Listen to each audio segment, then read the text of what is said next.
Good morning, everyone. Thank you for joining our, our program with our guest speaker, Professor Lisa Sachs from Columbia University. It is our tremendous pleasure to have you all this morning. I'm Oben Zawu, and I'm going to say a few words about our program before handing it over to Professor Victor Flatt. So our program is funded by the European Commission in the framework of the H2020 and Mercury program. And every month we convene guest speakers to address different challenges in energy, environment and natural resources, law and policy. Our series will feature on December the 1st, Professor Troy Rule from Arizona State University on a topic relating to renewable energy law.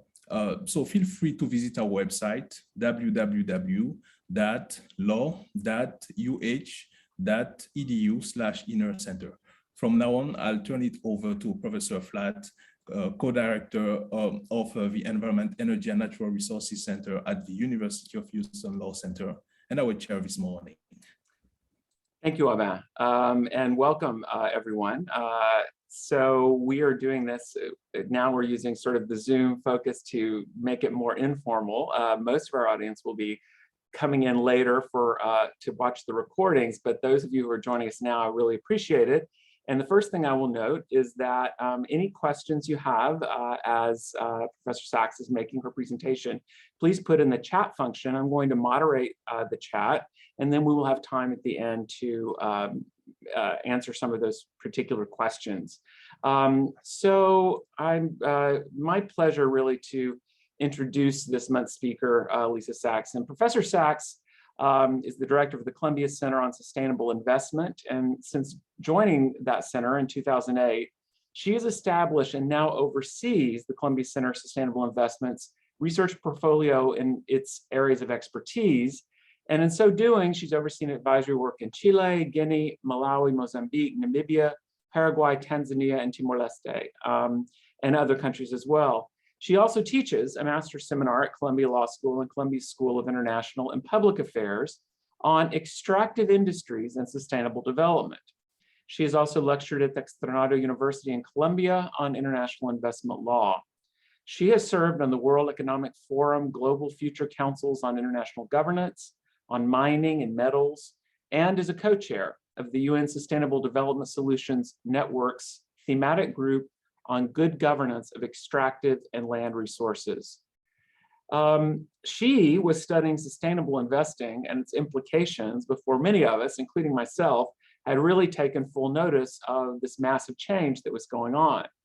As the global transition from a carbon economy accelerates, more and more money is searching out sustainable opportunities, and yet standards for these opportunities are not uniform and are in flux. Moreover, as Professor Sachs will discuss today, existing investment standards, sustainable ones and not sustainable ones, may be creating other environmental problems going forward. We have looked at a lot of this in terms of investing in renewable energy, but renewable energy investment is also going to require investment in mining in rare earth metals that power the electricity revolution that's coming. Today, Professor Sachs is going to speak on a growing number of state investor dispute settlement claims, which is abbreviated ISDS, and how these claims and awards on those claims may be challenging critical and important measures that states are taking related to climate action and to ensure that the minerals needed for the energy and digital transformations are mined responsibly. This talk will touch on the ways in which our current investment law regime, including the ISDS, which is included in thousands of investment treaties, may be undermining environmental conservation, governance, rights, and justice. And so without any further ado, I will turn it over to Professor Sachs. Thank you. Great. Thank you so much for including me. It's really a pleasure to be with you. And as I was just saying to Oba and to Professor Flatt, I really hope to keep this informal, as you said, and to welcome discussion and questions at the end. I'm As you heard, I teach on each of these subjects separately, on the governance of natural resources and on investment law and policy. Each are huge themes in and of their own right. But I think that thinking about their high level interaction is really critical. And so I'm grateful for this opportunity that, as I was just telling Professor Flatt and Avant, led me to think about their collision even more. And so grateful to be able to discuss that with you. Thank you so much for the really generous introduction. I'll maybe just say one more word about the center that I direct, which I think might contextualize some of these remarks. Our center, we're based at Columbia Law School. We're dedicated to, as we say, the study and practice of sustainable investment. To me, that means the role that investment plays in achieving sustainable development goals and human rights. And we focus on the laws and the policies and the practices and the range of actors that shape the impact that investment has on sustainable development.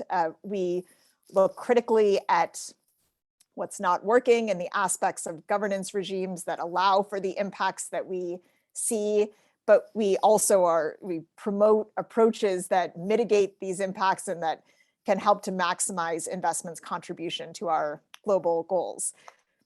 I've been at the center for 13 years more, and actually worked at the embryo of the center even before that when I was at Columbia Law School.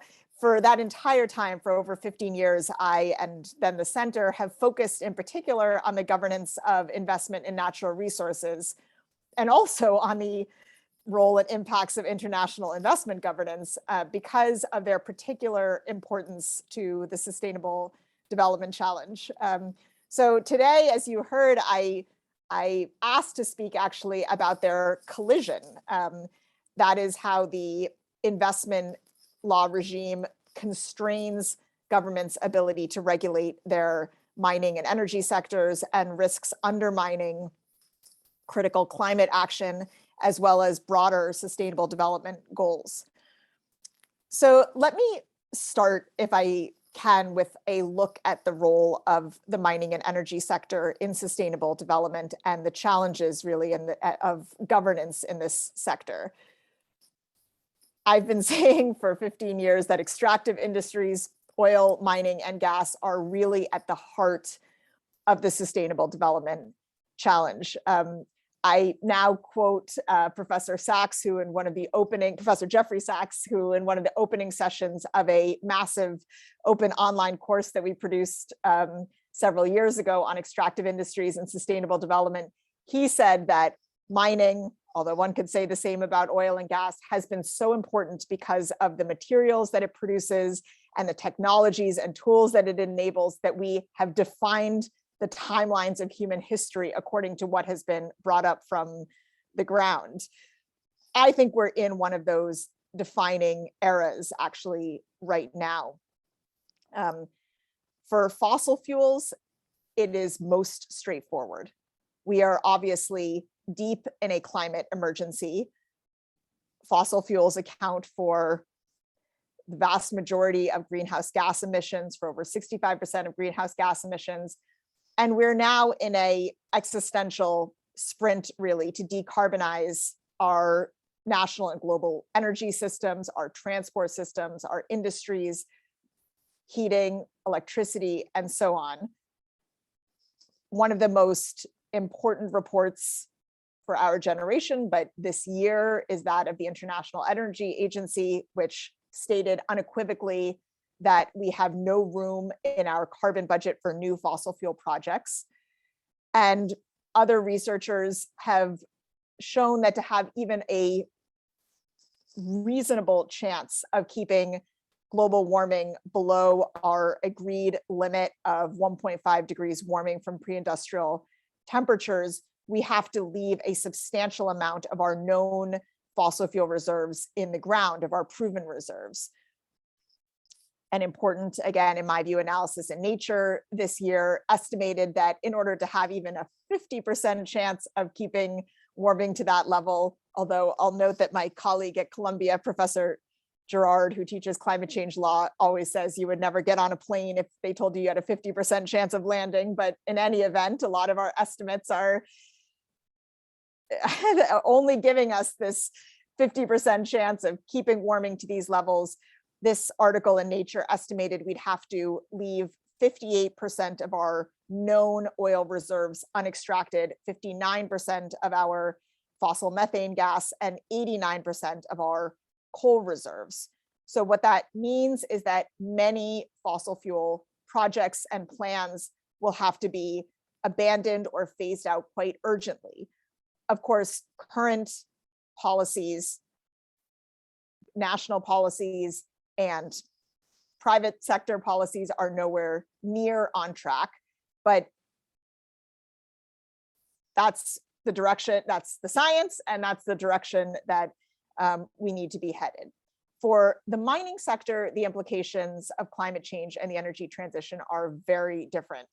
As Professor Flatt noted, there will continue to be a role for many minerals and even potentially a greater demand, maybe a much greater demand for many of the minerals that are needed in the energy transition, for instance, those used in wind turbines or solar panels or batteries, and also for our growing population and our increasingly digital and automated economies.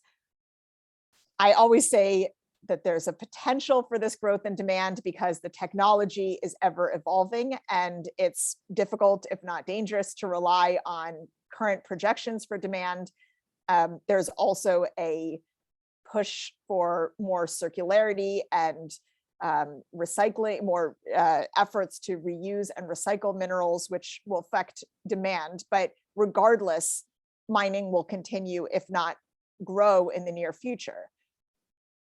For many mineral-rich countries, including those that I've worked with and studied, the mining sector is a key source of wealth, often the main one. And mining has the potential to contribute to, in addition to the important capital flows, to critical infrastructure gaps in most of these countries in transport, power, water, information and communication technologies. Those contributions are not automatic, but if planned for, the mining sector can either help to finance critical infrastructure, because the mining sector needs a lot of that infrastructure for its own operations, or as a major consumer of those infrastructure, the mining sector can serve as an anchor demand to expand accessibility and affordability of the critical infrastructure in the regions in which mining takes place. The mining sector can facilitate technology transfer, skills transfer. It can create jobs. Again, all of those have to be properly planned for. But on the other hand, and another reason that to my mind, mining is at the true heart of the Sustainable Development Challenge, is that mining projects are also extremely resource intensive. They require land, energy, water, and it's likely that the increased or even the continued demand for minerals will push mining into new frontiers or into harder to reach deposits, which will require even more resources at a time that those resources are constrained by growing populations and especially by our changing climate and by other environmental crises that we're facing. On top of that, these projects often take place in remote or more impoverished communities, sometimes requiring displacement of the communities or of other livelihoods. And historically, the track record of the mining sector has not been great. Both companies and their government counterparts have contributed to or have enabled sometimes devastating social and environmental impacts. We continue to see violent confrontations with communities, catastrophic dam failures, allegations of corruption, tax avoidance, and more. And even on the benefit side, few countries and even fewer communities have earned the revenues or have benefited as much from these projects as they originally expected. So these large-scale mining projects have long-term and determinative impacts on the environment, on human rights, on communities, on economies. they are among the most complex and consequential projects on the planet. So the laws and the policies and the regulatory processes that governments put in place are critical. They are critical to realizing the benefits that are possible, and they are critical to mitigating the impacts, including the impacts that are to some extent inevitable. And the sheer scale of the projects, of the impacts, the domestic significance of these projects means that the law governing these projects is incredibly complex. The law has to require or has to specify the requirements and the processes to allocate the rights to explore, and then separately set the conditions that have to be met and the terms on which rights to mine a particular deposit might be able to go forward. And those obligations must and do include approval of feasibility studies, environmental impact assessments, environmental management plans, consultation with local communities, agreement on land and water use, agreement on infrastructure needs and sharing and financing, plans for processing, transporting or selling the ore, including what can be processed locally and domestically, plans for local hiring and economic benefits, land use licenses, and so on. And only if all of those prerequisites are met will the government allocate extraction rights that, again, are subject to legal and fiscal regulations and laws. And also importantly, at multiple stages in exploration and extraction, there are opportunities for other stakeholders to, within and outside of the government, to review and to challenge these decisions and these outcomes. So we have judiciaries that review administrative decisions, citizens who are empowered to contest permits or contracts. And again, this is for good reason, particularly for these large projects with potentially transformative impacts. We want governance systems that integrate checks and balances that involve actors with different interests and areas of expertise, and to allocate the rights and responsibilities among stakeholders to assess the validity of some of these legal processes, to check the adequacy of impact assessments or management plans, to question the negotiated terms, and so on. So these checks and balances and processes are important. They're critical to the ability of the sector to contribute to sustainable development.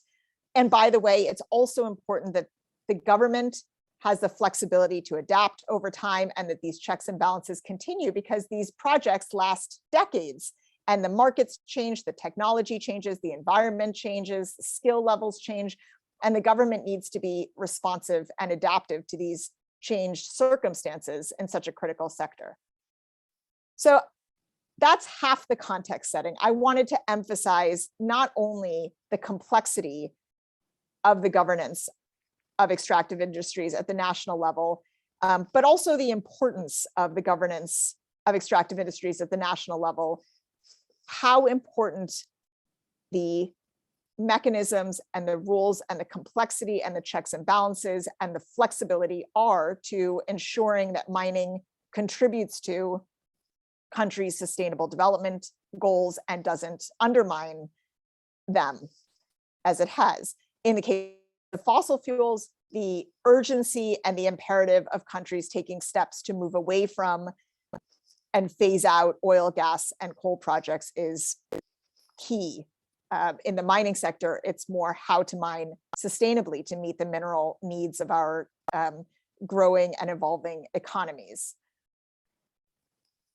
So I wanted to emphasize that before now shifting to looking at the investment law regime, the international investment law regime, and its impact on this domestic governance and the ability of governments to take these critical steps.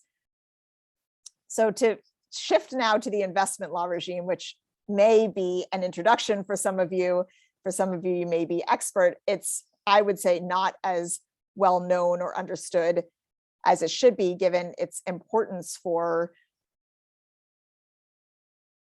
government's regulatory space and our ability to meet the Sustainable Development Goals. So as Professor Flatt said, the investment law regime is made up of thousands, over 3,300 investment treaties, bilateral and investment treaties that govern foreign investment. These are either, the majority are bilateral treaties, so treaties between two governments, Canada and Peru, for example, or multilateral investment treaties. It might be regional investment treaties, where the entire contents of the treaties relate to the obligations of host governments, so governments that are receiving investment, to protect foreign investors. Sometimes in roughly a quarter maybe of these treaties, they are investment chapters that are embedded in a broader trade agreement. The one that you'll definitely be familiar with is the NAFTA, or the new NAFTA, the USMCA, which has an investment chapter, and that investment chapter looks substantially similar to these standalone investment treaties.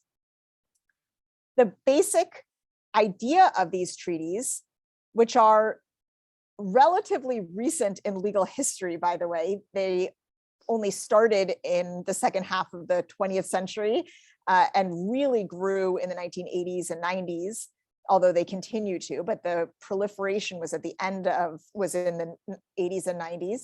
The basic idea, the purported idea of these treaties is to promote cross-border investment on the assumption or the premise that, a couple premises. One is that the additional legal protections for investors that are in these treaties will promote investment. And the second is that more investment will bring more economic development. We'll revisit those shortly. But what these treaties do is that they impose obligations on host states, so on the governments receiving investment, to, for instance, not discriminate against foreign investors on the basis of their nationality, to not expropriate without appropriate compensation, and so on. They also include vaguer protections. For instance, the obligation for host states to provide fair and equitable treatment to investors, or full protection and security to investors. Unlike in almost all aspects of international law, for those of you studying international law, what's unusual about these treaties is that investors can enforce these protections directly against governments in ad hoc international arbitration proceedings. That's what's called investor state dispute settlement, or ISDS. And investors can and do challenge any type of government policy or measure, a judicial ruling, an administrative enforcement, even government inaction, which has happened, the failure of a government to take action that the investor believes or alleges has breached its protections, or the host country's obligations under the treaty. The cases are heard by party selected arbitrators, so the investor and the country select arbitrators with extremely limited means of participation of other affected parties. So communities and other ministries that might be relevant to the topic do not have an avenue of participation. Domestic rules and laws are not applicable. So really the determination is subject to the interpretation of these party appointed arbitrators as to whether these investment protections were breached. And the awards are almost always, not always, but almost always for monetary compensation.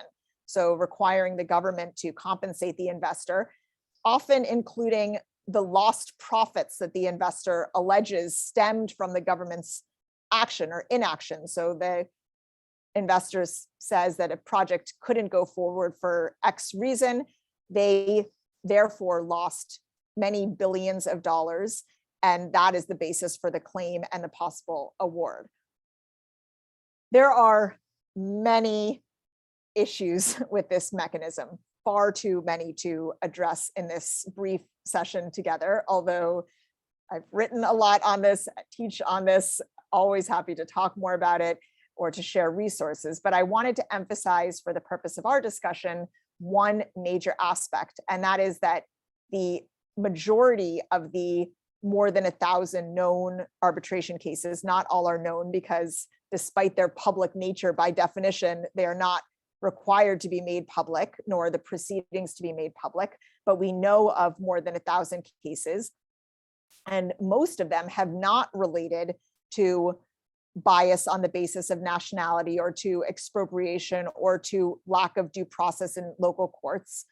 Instead, what we have now seen from, like I said, this recent, the treaties are from the 90s, the cases are all just from the past 2 decades or so. What we're seeing is companies using this mechanism to challenge the very measures that we've just said are not only proper, but necessary for the governance of critical sectors like the extractive sector, when those measures impact on the profitability of investors.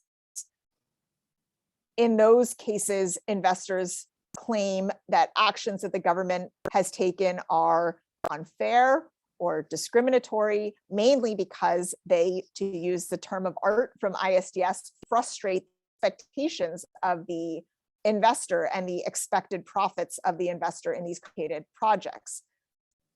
So the types of challenges that we've seen in cases, successful challenges, by the way, are investors challenging requirements to consult with communities, requirements to compensate communities for harms, changes in fiscal regimes or taxation laws that are adapting to new information or changed circumstances, or when governments realize that they are not recouping the expected revenue flows that were negotiated at the outset.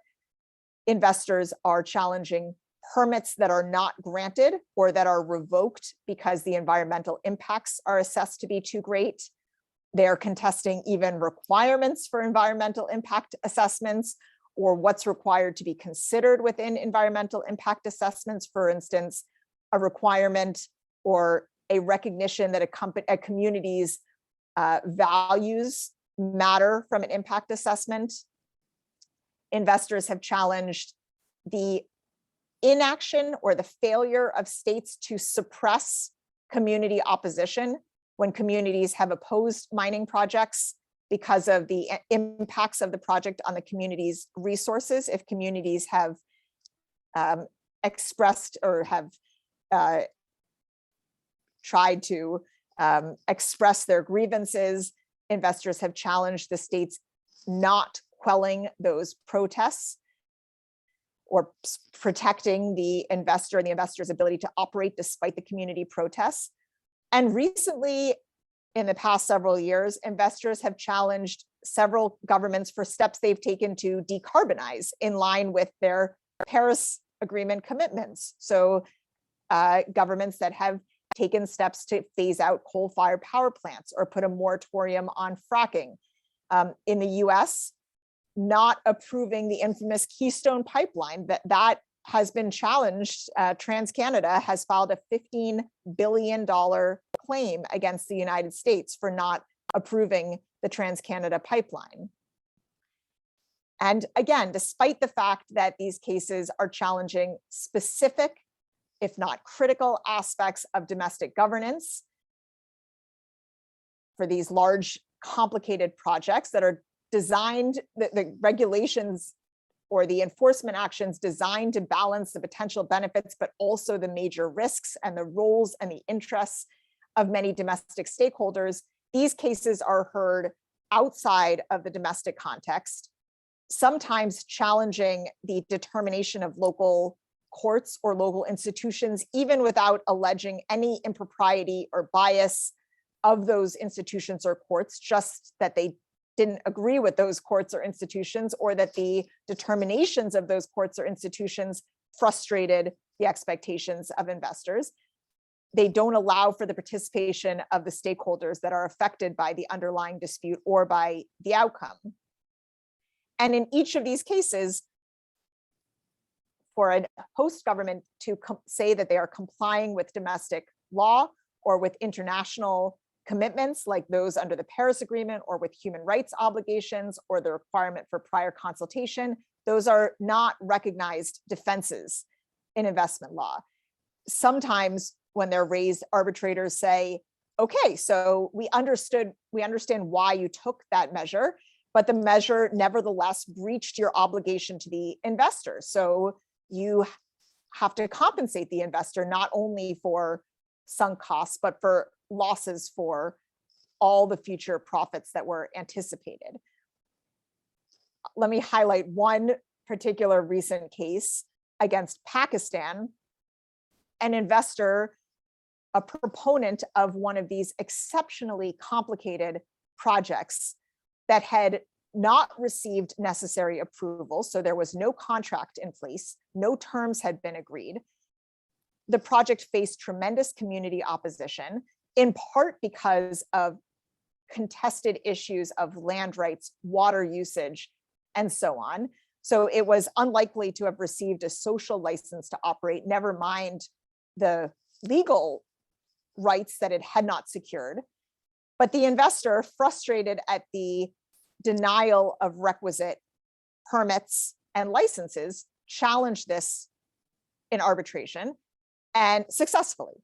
The tribunal found that the government's actions and inactions breached the protections for the investor's expectations, and ordered Pakistan to pay $4 billion in lost profits to the investor for a project that was never approved. It was never started. The terms had not been agreed, precisely because the terms had been contested. So Pakistan has been ordered to pay $4 billion plus $2 billion of interest. So the award is $6 billion against Pakistan in favor of an investor. By the way, coincidentally, but tragically, equal to the same amount that Pakistan received in emergency financing from the IMF because of its extreme poverty and extreme financial instability. Literally equal amounts. Not literally, but approximately equal amounts, $6 billion in emergency financing from the IMF and a $6 billion award to an investor who had never secured neither the social nor the legal rights to extract. This is one of— Wait, Professor Sachs, I'm sorry, Yes. I just want to interrupt you with a clarifying question. This is so unbelievably fascinating. I'm just jumping the line quickly. So I understand what you're talking about exactly. You know, there are these agreements that people sign so that they, you know, their investment expectations are protected, et cetera. And yet, you know, what you've indicated is that domestic law, certainly, but apparently even international law is not taken into account in these. But it strikes me that is there some reference to any law? So just let me give you my point of view. So let's say if somebody wanted to mine something somewhere in Pakistan, and it would require Pakistan to like kill 10,000 people. If they decided not to kill 10,000 people, could they be sued? Aren't there any background principles like you can't murder people, or, you know, some background legal principles for these? No. There aren't. And in fact, in one of the most incredible awards against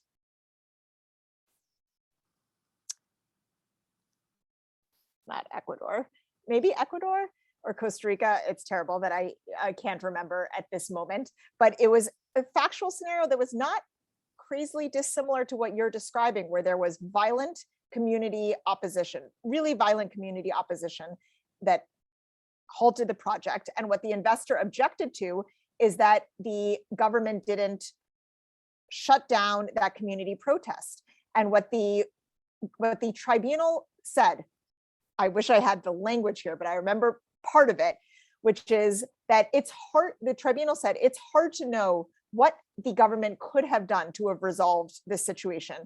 It hardly could have, Quito, so it was Ecuador, hardly could have waged war on its own people. But it's clear that the government couldn't have done nothing. And the investor won. The investor was awarded millions of dollars in that case. So the tribunal doesn't even have a sense, nor does it find itself required to engage in a consideration of what appropriate government conduct would be in each case. In other cases, again, the tribunal may say, we understand that you have to take these environmental measures, but that doesn't excuse you from having to compensate an investor for having to take them. By the way, another crazy set of cases in Romania, where in Romania, there had been a cyanide leak, which was subject to a human rights case against Romania for the failure of Romania to have protected its community from the leak in its water. Fast forward a few years, and Romania is putting in place more robust environmental impact assessments and measures to prevent such a leak. And a company now, frustrated by the impact on its project, is suing Romania for $4 billion for not approving the environmental permits and allowing a potentially impactful project to go forward. And the complete incongruence with the previous international human rights award against Romania for failure to protect its citizens from these types of pollution of the water is irrelevant to the determination. I mean, let me clarify one thing, which is that the tribunals often find them to be irrelevant. Could they be relevant? Sure. The language in the treaties says that other aspects of international law can be relevant to the interpretation of the treaties. But it hasn't been relevant in the sense that it has contextualized the actions of the governments and therefore what an appropriate balance might be, or what an appropriate what appropriate actions governments should be expected to and allowed to take despite their impact on international investment. So sorry for that interruption. No. I'm eager for the questions. I just couldn't understand. Well, please finish other remarks. Okay, I will make just a few more points that I had thought might be relevant, but then I'm really keen for more questions and discussions. One thing, just referencing again this Pakistan award of $6 billion, my colleagues and I calculated what percentage of these claims related to the extractive sector were brought against countries, low-income countries. And this is now a couple months old, and there are new extractive cases literally every week. But a few months ago, we calculated that 86% of extractive claims, known extractive claims, so claims related to the extractive sector, were brought against countries with a gross national income of less than $12,500 per capita, which makes the sizes of these awards ever more extraordinary.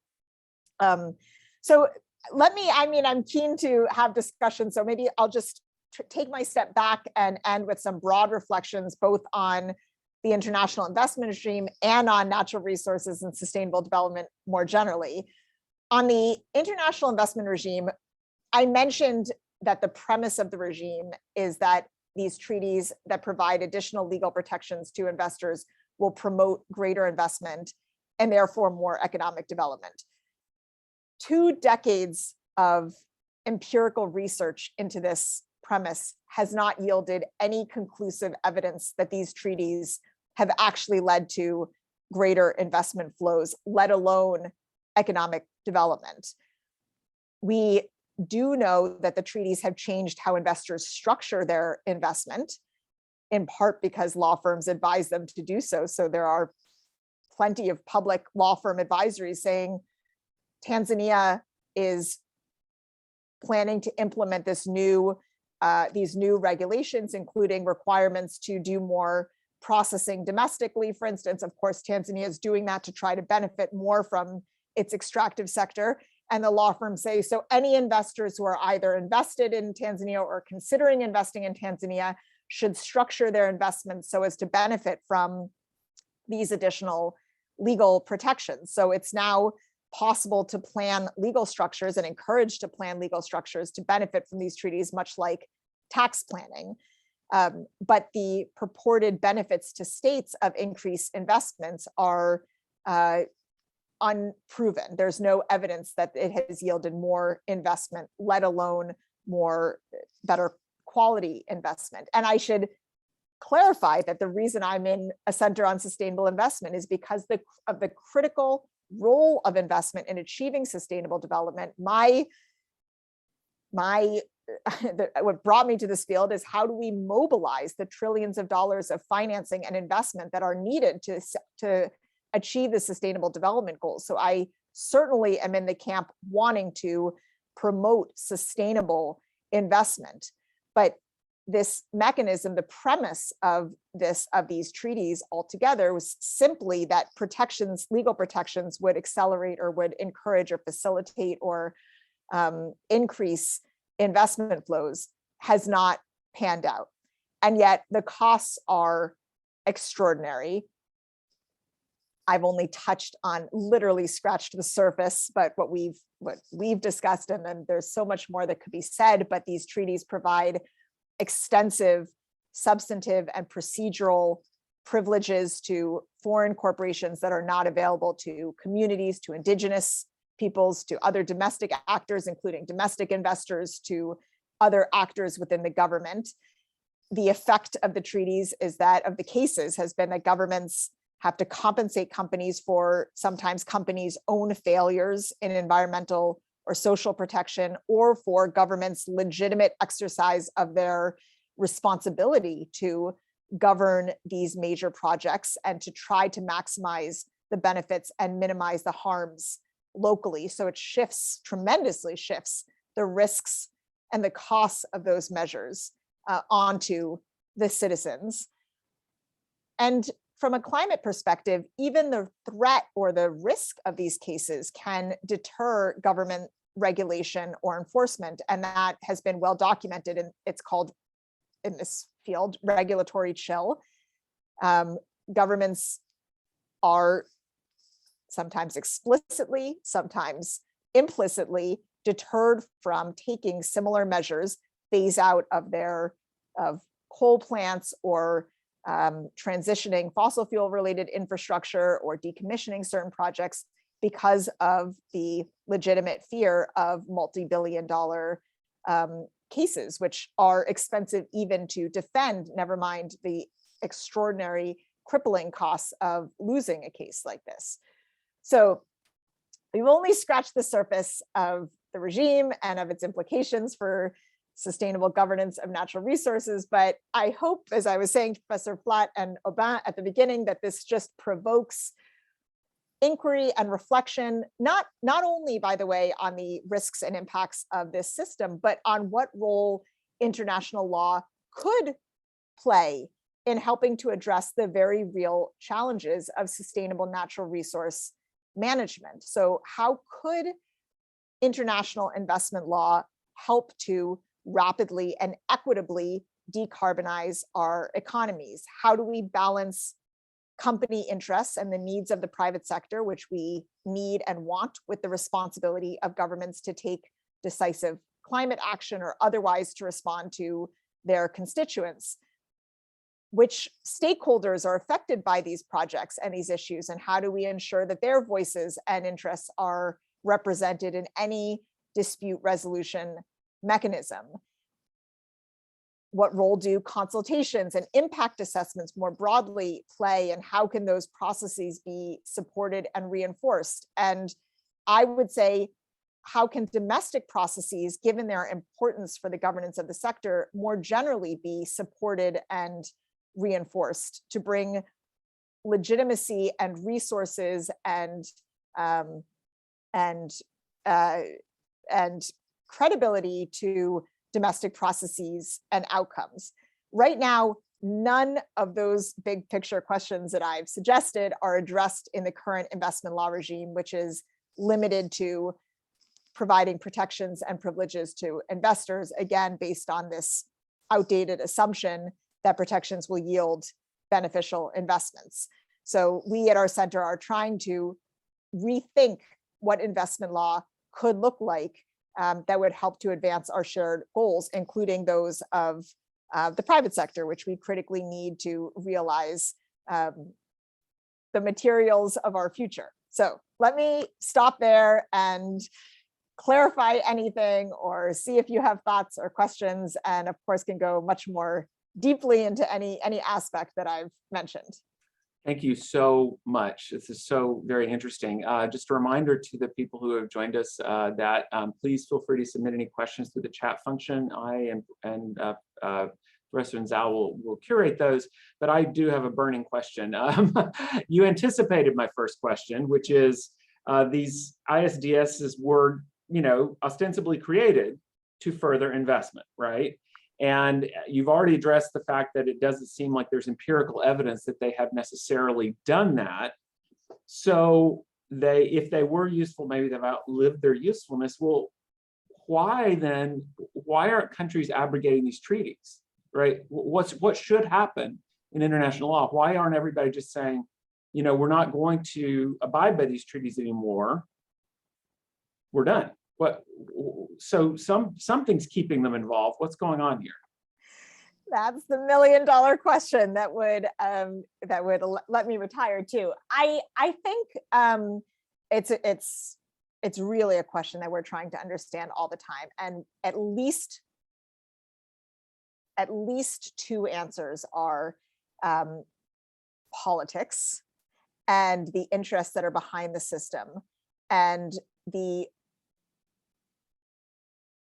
continued narrative that these treaties are necessary to signal even a stable, predictable legal regime for incoming investment. So while these treaties are bilateral by design, or they are, the governments on both sides make commitments to the respective investors, de facto, they are lopsided treaties. The original ones were largely between capital exporting and capital importing countries. And of course, capital exporting countries continue to want to protect their investors. So there is a lot of diplomatic pressure on capital importing countries to preserve and to expand these types of protections for the benefit of the capital exporting countries. And by the way, that goes all the way to international organizations, including the World Bank, which still advises developing countries to sign on to these treaties. So that's at least one piece of it, is that there are a lot of interests in maintaining the current system, including, by the way, substantially by the arbitration community itself, which likes the system and is very active in discussions. And so there's a lot of power in that, especially with the countries that are most affected by it. That's one piece. I think the second piece that's quite related is that governments, especially lower income governments, really need and want investment, and are not well supported in thinking through what other ways to both signal and attract investment. And that's related to the first, because we are not creative or supportive enough to think about what meaningful investor attraction and support might look like. So these treaties are often signed by ministries of foreign affairs or ministries of commerce that want to signal an openness for business. They want to assure investors about the stability of law, and don't have great alternatives.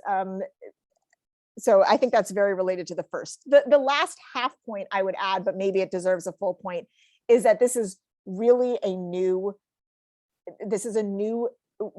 we're just understanding these impacts relative to other areas of international law. So most of these cases are within the past 10 to 20 years. And we're just seeing now what types of issues are being challenged and what the consequences are. And I think that part of this is helping governments understand what the risks are and how this impacts on their ability to govern domestically. And then, by the way, those who feel the impacts because they are either defending the cases, or they are the environmental agencies, or they are the constitutional courts that are being overruled, they are not the ones negotiating the treaties. So there are internal, political structures that I think make the learning slow. Those that are most affected by these treaties are not the ones negotiating them, sometimes are less powerful than the ones negotiating them. So that's part of I think what is before us in the coming years is to facilitate a more thoughtful, interdisciplinary, interministerial, but also international conversation around our shared goals of increasing investment, ensuring that it's governing sustainably, and looking at how international law can send the right signals, provide the right supports and cooperation, and so on. And how do we start the conversation from there? So those are my best guesses to your question. Well, more power to the Sustainable Investing Center, because it sounds like a lot to deal with, but that's interesting. So I've got quite a few more questions. Anybody else wants to ask one, that's okay. But we don't have much more time, so I'm going to actually combine a couple together. So sort of connecting this now to what we're seeing going on in the world, we saw a massive amount of funding being talked about and rolled out, particularly after Glasgow. We see that there's maybe too much money chasing too few green investment opportunities. So two questions about that. One, how much of ISDS issues will connect over to these investing vehicles? Because I know that sometimes the investing vehicles, it seems that there's a possible way it could impact in two ways. One, they are under pressure to not invest in things that could cause environmental destruction. On the other hand, they are under pressure to invest in things like cobalt or mining or other things that can actually ease the transition. So that's one piece of it. And the bigger piece of that is something you referred to at the very beginning, and I think about too. How do you constrain or manage this private activity when it seems to be, at least in the world we're in now, leading the way, financing new investments on sort of climate progress? Or maybe it isn't, but okay. So that's my two-part question. I'll stop there. Yeah, no, I think I think they are very related. What I think we need is a global, but actually especially national and regional frameworks for investment. The investment that's critically needed in infrastructure, in mining, and so on, should be part of a government-led plan for national economies. Well, there are two. On the energy side, we need government plans for energy system transformation. Where is new production needed? How would that connect with the grid? What are the regional implications? How will it be distributed? How will it be financed? And so on. That cannot be done by just opening the doors to investors and assuming it's going to work out. We need a government plan for that. On the mining side, again, we need the private finance in mining in most places, but to the extent that that actually realizes the benefits for host governments depends similarly on that framework. So we need the government plan, and companies should support and understand that. That will strengthen and support the viability and the bankability and the stability of private sector investments if it's done within the context of a national plan. But by the way, governments need support in that planning process, and they need financing for the public investment components of it. That there have been a number of commitments, but the financing hasn't been forthcoming. So that's one piece of it. The second piece of it is that these are risky investments. I mean, investors and especially financiers need assurances, and they need projects to be de-risked. That is the bucket that ISDS falls in. It provides some type of risk insurance. I think we should look at other types of risk mitigation measures, public guarantees. What are other roles that international institutions, the Multilateral Investment Guarantee Agency, other overseas private investment corporations, others, what other ways can we de-risk or reduce the risk of these types of projects to provide assurances to, or the necessary assurances, so to speak, of private investors that their investments will be protected. So I do think you're right that this ISDS comes up in this context, because in the absence of other mechanisms and other, in clarity around how to assure the viability of these projects, there's a default to rely on arbitration, which, by the way, just to your point, this ISDS is not only within treaties, it is also within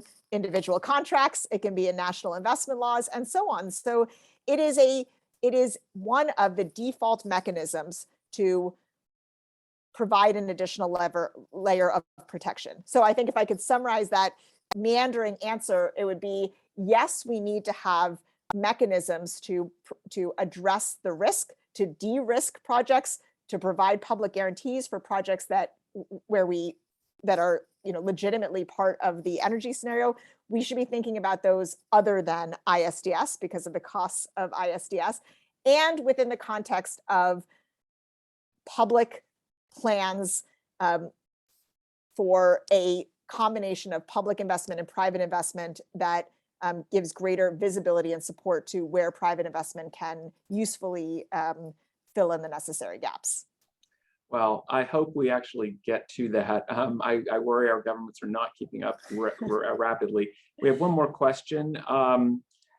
That's quite a question. Let me see if I can summarize it here, because this needs to be our last question. It's similar to the one that we were discussing. What do you do when regulations have been in place before the initiation of the investment? You can't surprise the investor.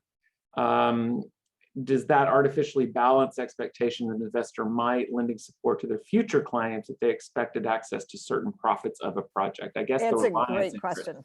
And then that'll be the last one, but okay. Great. It's a great question, and it goes right to the heart of many debates that we currently have. What are legitimate expectations? How do we define what are the legitimate expectations of investors? Should investors legitimately expect that when they invest in a 40-year project that the legal framework will not change for 40 years? Should investors currently investing in fossil fuels now have any legitimate expectations that those projects should be fully protected and fully compensated at today's value? I think you can half answer that question yourself, that there's a debate on, but I think you're absolutely right. And alas, in this system, the assessment of what is a legitimate expectation falls entirely to the interpretation of the arbitrators. So that would certainly be part of the defense when these cases arise, would be how could that be a legitimate expectation? But there are cases. There's no precedent in the system, but of course, arbitrators do look very much at cases in the past, and there are cases where arbitrators have said that investors have an expectation to a stable business environment. So essentially, arbitrators saying investors can expect legal stability. Many of us would disagree with that, but that literal ruling from Occidental v. Ecuador has been quoted many times since. So I think you're asking exactly the right question. Should these be legitimate expectations? Should we be protecting those? What do we mean by legitimate? And how do we ensure that any protections, balance those factors? It's a great question. Thank you so much. This has been such an interesting presentation. And again, the Environment, Energy, Natural Resources Center, we exist at the intersection of environment, energy, climate, and the business that goes into those things. So this has been very appropriate for the series. Thank you so much, Professor Sachs. Thank you, Professor Zhao. Any last words, Professor Zhao or Professor Sachs? Just Thanks so much for me too. And I really, really look forward to continuing the discussion with all of you. Yes, thank you. And this recording will be posted. Thank you all for coming, and we look forward to seeing you at our next presentation, which will be on December 1st. Thank you all. Bye-bye.